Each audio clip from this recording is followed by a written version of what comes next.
21st Precinct, Sergeant Waters. Yeah? Yeah? How many women? Well, what is it, a bargain sale there? What do they want? Yeah? Yeah? You are in the muster room at the 21st Precinct, the nerve center. A call is coming through. You will follow the action taken pursuant to that call from this minute until the final report is written in the 124 room at the 21st Precinct. All right. I'll send a car around there. Right away. Yeah. Okay. 21st Precinct, transcribed. It's just lines on a map of the city of New York.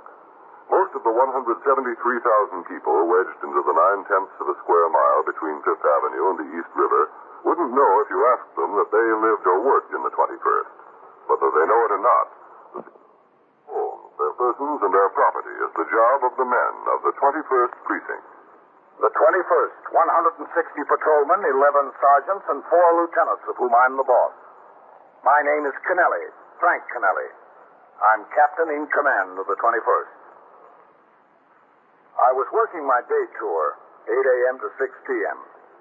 The weather had turned exceedingly cold over the weekend, and for the first time, the men turned out in their winter overcoats.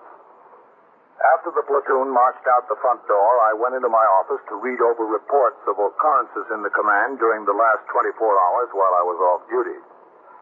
Shortly after 9 o'clock, I walked out into the muster room, through the back room, and across the iron bridge into the station house annex, which houses the cells where prisoners arrested in the precinct are held until taken to court. According to procedure, and in the company of Patrolman Bailey, the station house attendant, I made an inspection of the cells to see that they were clean and supplied with paper drinking cups, towels, and so forth. After I concluded this inspection, I returned to the back room and headed toward the muster room, where a heated discussion was going on between the desk officer, Lieutenant Gorman, on the one hand, and several women on the other. Now, please. All right, ladies. What's the trouble, Sergeant? I haven't been able to make it out yet, Captain. All right, now look. 21st Precinct, Sergeant Waters. All right. Now, wait a minute. Just wait a minute. One at a time. Means one at a time. What do you got, Red? Haven't found out yet, Captain. Now, one of you's got to do the talking. Who will it be? Mine's the most valuable. I'll talk plenty. Let it be me. All right. Now, wait a minute. You lady, what's your name? Me? Yes. Mrs. Purford. Mrs. Sarah Purford. All right. Now, let's let Mrs. Purford tell what happened. And the rest of us will just listen. We'll all get our turn. All right? All right, Mrs. Purford. Well, he stole our fur coat. Who did? The furrier. What's his name? Audley. What's his first name? George C. How'd he come to steal your coat? Well, it's not... Wait a minute. Is he in business over on East 86th Street? Yes. Fernhill Furriers? That's right, 738 East 86th Street. I had my coat in storage there since May, and I can't get it back. Neither can any of us, can we? That's right. So why won't he give them back to you? Well, he keeps saying he But will. he never does. And I've been trying for 2 weeks. 2 weeks? I've been trying for months. All right. Okay. Does he give any reason? Well, I had to have a new lining put in mine. He keeps telling me the material hasn't come in yet. Then he tells her the right fur isn't there yet. That's right. The sleeves are a little bit worn. He was going to get skins to match. I see. But mine was just being stored, and I can't get it back. And there weren't any repairs to mine, and he keeps stalling me. Well, what did he tell you? Well, he keeps telling me Just a minute. I'm supposed to do the talking. No, that's all right. I'd like to hear what he keeps telling us. Oh, well, excuse me. Well, he keeps telling me that he has much storage space business, that he didn't have enough room in his own vault to store the coats. And, well, so he had to send most of them over to a wholesale storage company. And mine's not back yet. Well, maybe he's right. Maybe he's just having a hard time getting the work out. Oh, no, it's nothing like that. Are the three of you friends? No, we don't know each other, do we? No. You see, we were at the store this morning, and he didn't open up. It was 9:30 and he didn't show up. There were the 3 of us and 10 other women waiting for him. We all had coats in there being fixed or stored or something like that, and we got to talking. we found out that he'd been stalling all of us. Stalling us for weeks about our coat. Anyway, I said I was willing to do something about it. I was the one who said it. It doesn't make any difference who said it. We decided to come over here and see if anything could be done about it. That's right. And what makes you think he stole your coat? If he didn't steal them, where are they? Well, the store is still there, isn't it? The store is still there, but he isn't. He didn't open up today. That's right. Yeah, all right, all right. You're Mrs. Perfect. That's right. And you? Mrs. Tressiter, Mrs. Amy Tressiter. Miss Neal, Doris Neal, Niall. What kind of coat is yours, Miss Neal? Well, it's not a coat exactly. It's a jacket. Silver fox jacket. Mrs. Perfect? Mine's a coat. It might be only muskrat, but it's a full coat, and I paid $400 for it. Did you buy it there? I should say not. I bought it on Fifth Avenue. Oh, two. Yeah, what kind? Honey, you don't seem very excited. If mine was a mink coat, I'd be over there with an axe. Well, you don't accomplish anything by getting excited. That's right. Mink coat, and I'm screaming about a lousy silver fox jacket. Besides, my husband said that if I didn't get the coat back today, I should report it to the police and then call the insurance company. Oh, the insurance company. I knew there must be a reason she wasn't excited. Well, I don't have any insurance, and I want my coat back. Well, who said I didn't want mine back? What are you worried about if you got insurance? I like my coat. All right, I want it back. Okay. Look, I want you to tell me how come there was such a crowd there this morning. Well, he kept stalling and stalling us. And finally he told everybody Monday. Come back Monday morning and we could have our coats. Isn't that what he told you? That's right. And he didn't open up this morning. You can go over there now. I bet you there are at least 20 women hanging around the store outside. At least 20. There were at least 10 there already when we decided to come over here. Isn't that right? Yes, that's right. About 10, including ourselves. Besides ourselves. Miss Tressiter, did you store your coat there last year? Well, no, I didn't. I don't think he's been open that long to stored coats last year. Yes, he has. I stored mine there last year. And you didn't have any trouble getting it out in the fall? Oh, no trouble at all. I brought in the receipt and he gave it to me. He was just as nice as you please. He was nice. He was a very nice man. Get any compliments out of me, I'll say that. But what we'd like to know is what can be done about it. Well, in the first place, there's no evidence yet that he stole any of your furs. Well, I'd like to know what you call it. Well, he told you to come back on Monday. Well, today's Monday and we were back. Where was he? No place in sight. The store was locked up tight. Lieutenant, will you get the card out of the business house file? That's Final Poria, 7380 State 6. Yes, that's right. And his name is Audley. George Yes, I Audley. know. What's that going to do? Well, I want to see if he's opened up yet. Well, you can count on it. He hasn't. When did you take your coat in to be stored, Miss Tressiter? In May. Oh, wait a minute. I've got the store's receipt right here in my bag. Right here. May the 3rd. What value did you place on it?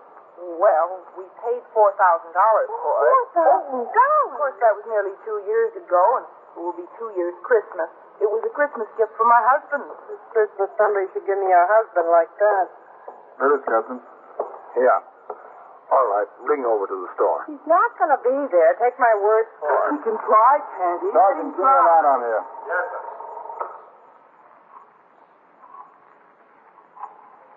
I don't think he'll be there. I know he won't be there. If he was coming, he'd have showed up by now. He's not coming. It's ringing. Could ring all day. This is all well and good, but it's not going to get my coat back. Still ringing. I want some actionable get That's action. what I say. Oh, we got to have a little patience. When the wind is blowing and I got chills, I don't worry about patience. No answer, Captain. Home number listed there? Yes, sir. Try that. There's the lineup, Sergeant. Yes, sir. Did you say you have his home phone number there? Yes, that's right. Well, what is it? Well, I'm sorry I can't give you that information. Anybody's entitled to it now. We are, aren't we? After all, he's got a coat. It's ringing there. Well, just give us a chance, and we'll try to get it straightened out. That's what I say. A lot you've got to worry about. Hello? Is this the residence of Mr. George C. Audley? Yeah. Yeah? I see. Is he there? Oh, is that so? Yeah. Well, when was that? Yeah. Well, what is it? Oh, he didn't. All right, thank you. Wasn't he there either? Woman said she was his landlady. Yeah? Wasn't he there? Mr. and Mrs. Audley rented a furnished room there. They moved out yesterday. Moved out? You see? Well, where did they go? I want to know what you're going to do about it. Now, just a second. Oh, it's awful. All right. Looks like you're right. Looks like Mr. Audley did skip. So what are we supposed to do? You know how I scraped to get that jacket? If you listen, I'll tell you what to do. Yes, sir. You go back through that door there and up the stairs to the second floor. You'll see the detective's office up there. You go right in and they'll take care of it. Will they be able to find him? They'll try. That's not the important thing. Will they be able to get our coats back? You make your complaint up there and they'll handle it. Is there any particular detective we should see, or is just one as good as the other? They'll tell you who to see. We are not getting the runaround now, are we? Because my husband works for the city, and he knows a few people, you know. The detectives will handle it. You just go on upstairs. Might as well. Detectives are higher than them, anyway. On the second floor? Yes, that's right. Well, we got to lose. Except our coats. Who's touching upstairs, Sergeant? Janet, Lieutenant. Well, I hope he likes to hear women talk. At least he ought to be used to it. He's got 4 daughters. Oh, is that so? Hold on. Lieutenant, Yes. Coley ringing in. He's on post up there on 86th Street. He says there's about 15 women congregating around that floor shop. He said they're boiling, every one of them. Yeah. He says he's afraid they'll break in the door. He can't handle them alone. All right, send a car around to help him get it straightened out. Yes, sir. I'll send a car to give you a hand. You ought to put someone on a fixer up there, Ren. We're awful short today, Captain. Yeah, I know. I could double up post 3 and 5 and send Cale up there. All right, try that. I would leave a school crossing open this afternoon, though. Well, things will probably quiet down by then. That's it, probably. 21st Precinct, Sergeant Waters. Yes, sir, hold on a second. If the detectives bring it down, Captain, Lieutenant King wants to talk to you. All right, I'll take it here. Yes, sir. 21st Precinct, Captain Kennelly. This place has turned into a hen house, Captain. Yeah, I can imagine. They're all cackling, too. Well, just get their coats back, Matt. That's all it'll take. Believe me, I'm going to try. Look, can I have that home address on Audley? I want to send a man up there to check him out. Oh, yeah, sure. Give me that card, Ren. Listen. Matt, Yes, Captain. the home address is 63 West 79th Street. Yes, sir. And the phone over there is Academy 2 3598. 3598. Yeah, but he's supposed to be gone from there. Yes, so the ladies told me. Thanks, Captain. Okay, Matt. You think the detectives will get any results, Captain? Well, Ren, I know they're going to try. You are listening to 21st Precinct, a factual account of the way police work in the world's largest city. Now, back to 21st Precinct and Captain Kennelly. A serious crime or an unusual occurrence seldom results in a shortage of personnel in a precinct command because in such instances the inspector commanding the division, the borough commander, or the chief inspector will order men into the troubled area for temporary duty from other commands. The real pressure for manpower comes when a multiplicity of small everyday occurrences within the precinct requires the force to be thinly spread. Such was the case on this day when 3 patrolmen were in court as witness duty, 1 went sick, 1 had a prisoner in custody while he was questioned by detectives, and 1 was assigned to a fixed post to prevent angry women from breaking into a door and show windows of a furrier shop. Out on patrol about an hour later, I rode by the closed shop. The patrolman assigned there on a fixer had the situation under control, still gathered on the sidewalk. They had been told to take their complaints to the detective. I instructed the operator of my car to pull into a parking space down the block, and I walked back toward the furriers. As I approached a luggage shop several doors from the place, I saw the proprietor standing in the doorway. Oh, Captain Kennelly. Oh, hello, Mr. Tompin. Well, how do you like this? Oh, it's not good. Some reputation the merchants on the block can get from one rotten apple. Well, I know it doesn't help. You know how business has been with me this morning? Terrible. I attribute it to this. You know, something like this can run all the customers to the department store. Yeah, well, that's too bad. And he's not such a bad guy, George. He's a pretty nice guy, as a matter of fact. He's a good friend of mine. We had lunch together all the time. You know, we tell each other our troubles. But I didn't think he was in such bad shape as this. I had no idea. What did he do with the ladies' coats anyway, Captain? Do you know? Not yet. Not exactly. Well, I'd better see what's going on there. Oh, Captain. Yeah. Look, like I said, George is a good friend of mine. I know him since he opened up the shop there. You know, nothing social, just business acquaintances. Well, I think I know what his trouble is. What? Well, it's three troubles, really. He likes to play the horses, he likes to drink, and he likes women. You think that explains it? It explains a lot. He had a good business there, and there's no competition within blocks. He could have done all right, fine. Wine, women, and horses. You can chalk it up to that.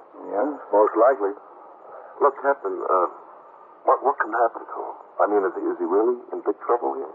Not if these customers get their coats back. Well, there's no law against closing up the store if he wants to, is there? I mean, he can do that. He can go out of business anytime he wants. He can, if he didn't convert other people's property. Look, Captain,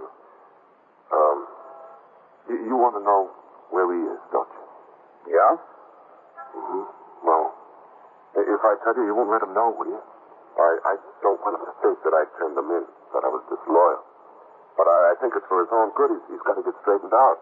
That's right, he does. Where is he? Well, he's around the corner there in the bar and grill, just around the corner. Can you come and point him out to me? Well, look, Captain, I told you I didn't want to get involved. I didn't want him to think that I had anything to do with him being turned in. Oh, just through the window. You don't have to come into the place. Well, all right. Just a second. I want to tell my partner I'm going. Okay. Charlie, I'm going around the corner for a minute. I'll be right back. You know what it is, Captain? It's another story of a good guy gone wrong. That's all there is to it. Did you see him this morning?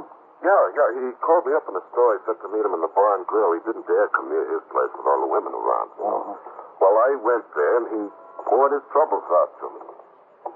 Captain, the guy's really in a jam. He wants to do the right thing. I know that. He wants to. He told me that. And why is he planning on skipping town?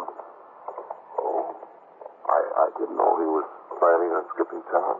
He moved out of his flat yesterday, left no forwarding address. The landlady thought that they were going to Chicago, he and his wife. Okay. He never told me that. Oh, there's the place right down there. Going to Chicago, huh? That's funny. You never told me that at all. Well, it might not be so. We don't know it for a fact. Look, I don't want to go in there, Captain. I don't want him to see me with you. All right, we'll walk by the place once. Straight by it. Mm-hmm. You look inside and tell me if you see him. All right.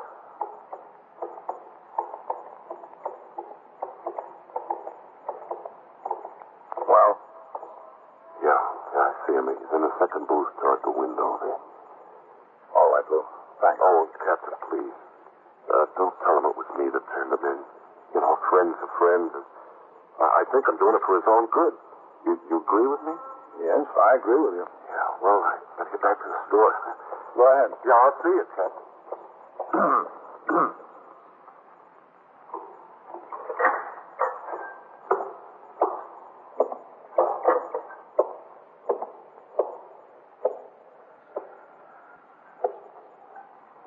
Mr. Audley? Oh. Hello. You're the Mr. Audley that runs the Fernhill Furriers? I'm the Mr. Audley who did run the Fernhill Furriers. A lot of women are looking for you. I know it. I know they are. Shame. It's too bad. I think you better come with me. Not to the store, huh? You're not going to take me over there. No, to the station house. That's good. Any place but the store. Care to have a drink before we go? No, thank you. And there's one last gulp in this. You mind? Go ahead. Thanks. Well, you know, you dread the day. You know what's going to happen, but you dread the day. Not like that at all. It's a big relief when it's all over. Into my car without his being noticed in front of the shop down the block. En route to the station house, he began to tell me of his troubles. He continued as we got out of the car, walked up the front steps and into the muster room. Everything went wrong. Nothing went right. Right here, Mr. Audley. Oh, Captain. Red, this is Mr. George Audley. Man has been causing a revolution, huh? Well, I didn't know it was that bad. You didn't? It's been like ladies' night in a Turkish bath around here. Red, are there any complainants upstairs in the detectives? According to my last census, Captain, there was 7 steaming mad females up there, all with murder in their hearts. Can imagine. Red, ring upstairs to Lieutenant King. Tell him I've got Mr. Audley and I'm taking him into my office. Yes, sir. Thanks, Captain. Don't thank me. Sergeant. Yes, sir. I've got to protect city property as well as you. This is Lieutenant Gorman. Let me talk to here. Lieutenant King. I guess I'm pretty much city property now, too, huh? Pretty much. Inside. All right. Sit down over there, Mr. Audley. Thank you. Right here? That's fine. I suppose I'm entitled to get a lawyer. Oh, sure. You're entitled to a lawyer. I don't know how much good it'll do me. I don't have any money for one. Oh, what a mess. What a mess I got myself into. Well, if you'd give these women back their furs, it wouldn't be so bad. I'd like to, Captain, believe me, but I can't. I'd sure like to. Yes? Lieutenant King. Come in, man. Hello, Captain. Hello, man.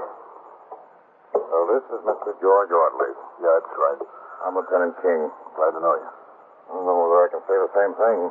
I sure heard a lot about you this morning. I can imagine. Well, you got all these ladies' coats. Well, that's just it. I don't have them.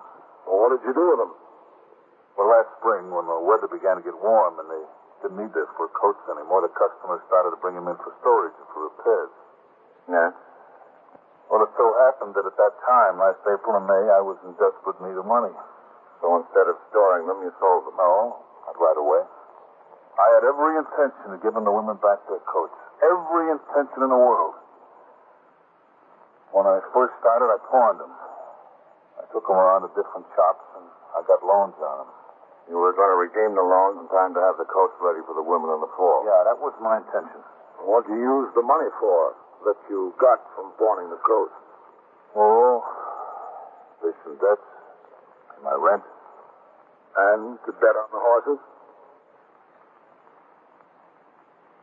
A little bit. You know it's more than a little bit. All right, I bet on them a lot. How many coats did you pawn? Oh, I don't know. It's been about 100, 125, maybe 150. That you pawned? Yeah, that's all I pawned. But, you know, I sold some outright, too. Oh, did you? Yeah. See, along about the middle of May and the 1st of June, things got really bad. I mean, terrible. No favorites were winning. Well, the favorites were winning all right, but when they won, I wasn't on them. How many coats did you sell outright? 75, 100. Who'd you sell them to? Other furries. What'd you tell them? I told them the customers left the coats with me to be sold. Or that they had traded them in on something else. The other furriers and I negotiated a price, and they bought them. How much money was involved altogether? Any idea? Yeah, I got an idea. Something like $20,000. How much do you have left? 500. 500 out of 20,000. That's the way things go. Things sure went pretty bad as far as you were concerned. Sure did. But I had no intention of taking anything from anybody. I didn't want to cheat those women, honest. I didn't want to sell their coats. It was just a situation that I found myself in. I was desperately pressed for money. You got no idea. Yeah, sure I don't. I was being squeezed from all sides. No, you haven't seen any squeezing yet, Mr. Audley. The worst of it is just about to start. Yeah, I know. $20,000. But it was my intention to make every penny of it good, to give every woman back her coat. That might have been, as long as you were pawning them. You might have had the intention to redeem them in time for this fall. When you began selling them outright, that intention went out the window. What did you expect to tell all these women when they presented their receipts and wanted the coat? I don't know. I expected to have the coats, that's all. I always expected a windfall. I expected something to happen. I don't know what. If you sold most of the coats outright, what were you going to tell the women in those cases? I don't know. I got no idea. I'd have told them something. I'd have stole them off, I guess, that's all. Why'd you keep the store open so long? You knew you were in a big jam in the middle of the summer, didn't you? Yeah, sure, I knew it. You moved out of your room, you and your wife. That's right. Where you staying now? Well, we don't have a place. Where's your wife? She's at a friend's house out in Kew Gardens. Where were you planning to stay tonight? Well, we hadn't really... True that you were on your way to Chicago, but you were leaving today. How'd you find that out? Isn't it true? Yeah, it's true. Well, if you were going to skip, why didn't you really skip? What did you come back to the shop for and sit in the bar around the corner from it? That's another story. Oh, I'm sure we'd like to hear it. All right, if you'd like to hear it. See, my wife was packing yesterday. Naturally, she's a little upset about this whole thing. Naturally. As much as me. So we were packing. To go to Chicago? Yeah. All of a sudden, she reminded herself she didn't have a coat. Her own fur coat? Yeah. The 3/4 length mink coat. Wild Canadian. I made it for her about 3 years ago. So she said, where is it? I said, honey, it's in the vault down at the shop. So immediately she got suspicious. She accused me of selling it or pawning it along with the rest of them. I said, honey, I wouldn't do that to your coat. I wouldn't do that at all. She didn't believe me. And it is, they're honest. It's in the vault down there. I wouldn't do a thing like that to her. It's my wife. I wouldn't sell her coat. It's the only one you didn't sell, huh? No, there's a few I didn't sell. But I didn't sell hers. I didn't pawn it. It's really in the vault down at the shop. But she didn't believe you? No. No, she was sure I sold it. So she said either I go to the shop and get the coat or she don't go to Chicago with me. And that's why you were hanging around the neighborhood in the bar. Well, of course, I couldn't go near the shop. I couldn't get anywhere with all those women around there. And I couldn't go get my wife until I had her coat. Guess I'd been better off if I'd have sold it. It was brought $1,500, maybe $2,000. 21st Precinct, Captain Canelli. Captain, one of the women must have saw Mr. Audley go into your office. The word's out. They're all out in the muster room now. They're trying for blood. How many? Oh, 7 or 8. All right, thanks. Well, they found out you're here, Mr. Audley. There's a delegation of women right outside that door. There is, huh? Yes, there is. Well, might as well face the music. Take my word for it, Mr. Audley. It's not going to be music. 21st Precinct, Sergeant Waters. Yeah? What's the trouble? And so it goes. Around the clock, through the week, every day, every year. A police precinct in the city of New York is a flesh and blood merry-go-round. Anyone can catch the brass ring, or the brass ring can catch anyone. 21st Precinct, transcribed. A factual account of the way the police work in the world's largest city is presented with the official cooperation of the Patrolmen's Benevolent Association, an organization of more than 20,000 members of the Police Department, City of New York. Everett Sloan in the role of Captain Kennelly, Ken Lynch as Lieutenant King, Harold Stone as Sergeant Waters. Featured in tonight's cast were Santos Ortega, Mandel Kramer, Larry Haynes, Susan Strong, Elspeth Eric, and Gladys Thornton. Written and directed by Stanley Niss. Produced for CBS Radio by John Ives. Art Hannah speaks.